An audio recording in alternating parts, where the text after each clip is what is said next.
خنک شام کے رنگوں میں اسے اداسی کی زردی گھلتی دکھائی دے رہی تھی۔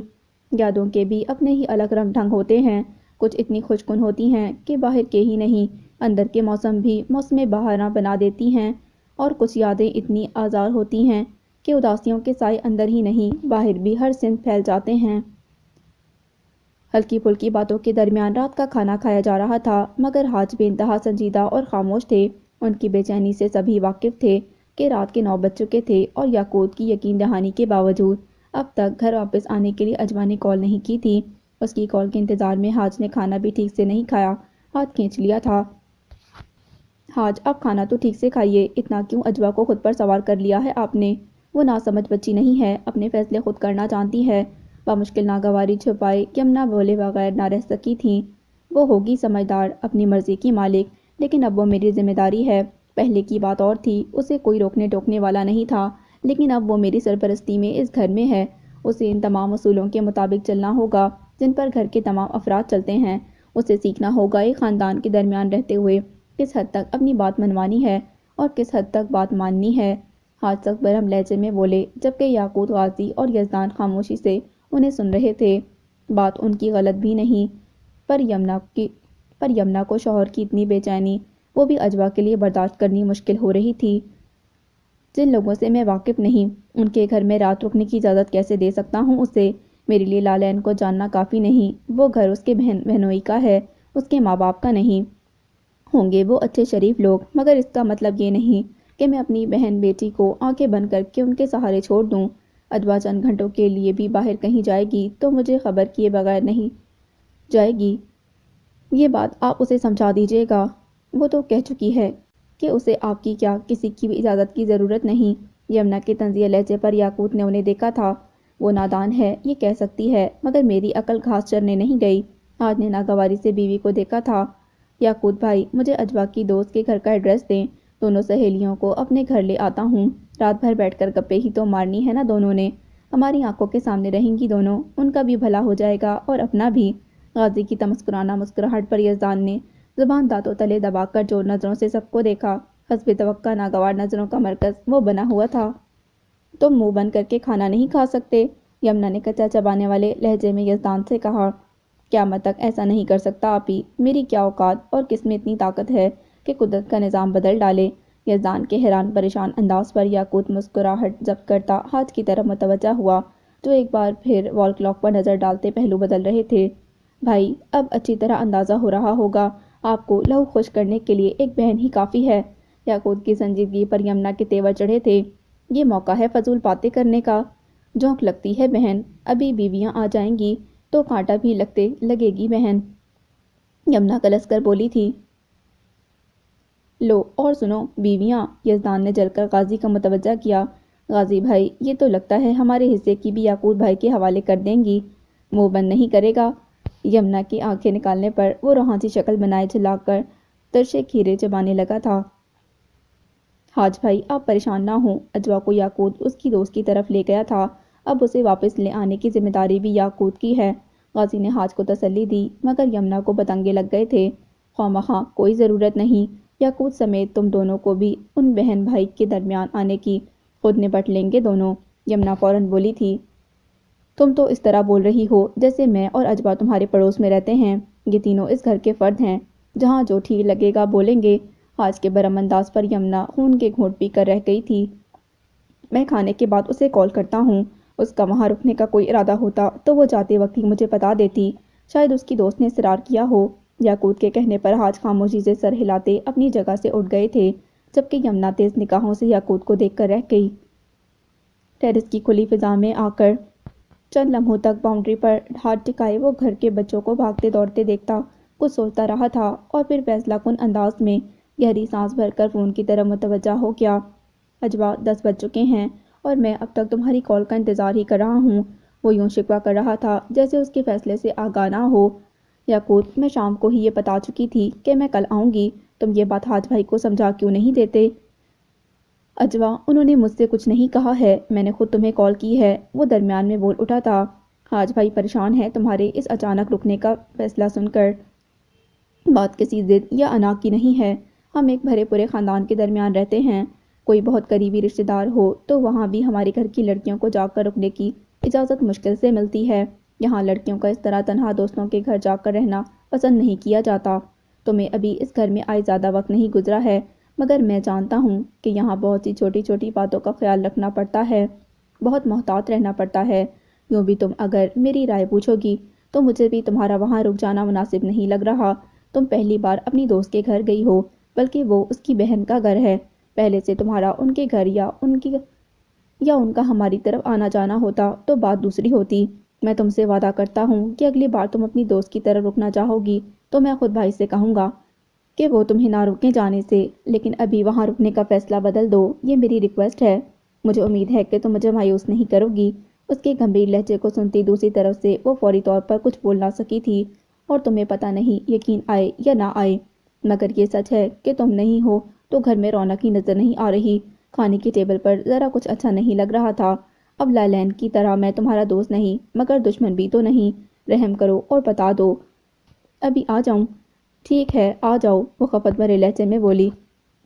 مہربانی جناب، بس ابھی حاضر ہوا، وہ مسکراتے لہجے میں بولا۔ سوالیہ نظروں سے حاج نے اسے دیکھا جو تیز قدموں سے برآمدے میں آیا تھا۔ غازی تمہاری گاڑی کی چابی دو ذرا۔ حاج کے ساتھ ہی کھڑے غازی نے اس کی عجلت پر حیران ہوتے ہوئے چابی اسے تھما دی تھی۔ میں اجوا کو پک کرنے جا رہا ہوں۔ وہ جاتے جاتے رک کر حاج کی طرف متوجہ ہوا تھا۔ آپ کی اس سے جو بھی بات ہوئی تھی اسے بھول جائیں، اب وہ آئے گی تو کوئی سوال جواب نہ شروع کر دیجیے گا، ورنہ خواہ آپ کو ہی ٹینشن ہوگی۔ اس نے جیسے سمجھایا تھا۔ نہیں کچھ نہیں کہوں گا میرے باپ، ابھی اسے جا کر لے آؤ۔ حاج کے عاجز آ جانے والے انداز پر غازی نے بے ساختہ مسکراتے ہوئے یاقوت کو دیکھا جو خجل سا ہوتا پارکنگ کی طرف بڑھ گیا تھا۔ بغور وہ اسے دیکھ ہی رہا تھا جو لالین کے ہمراہ گیٹ سے نمودار ہوتی عزم توقع خراب موڈ میں ہی دکھائی دے رہی تھی۔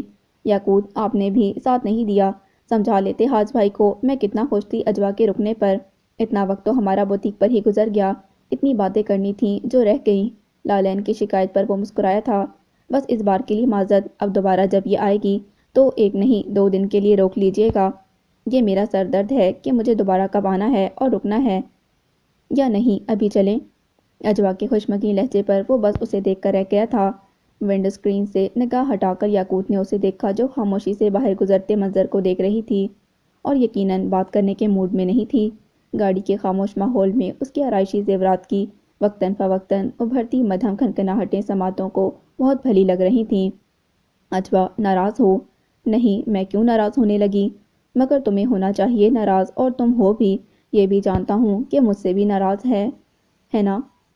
یاقوت نے مسکراتی نگاہ اس پر ڈالی جو مستقل باہر منہ پھیرے دیکھ رہی تھی۔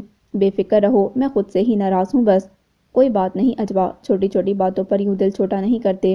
جو لوگ ہماری پرواہ کرتے ہیں کبھی کبھی ان کی خوشی کے لیے خود کو ناراض کرنا پڑ جاتا ہے۔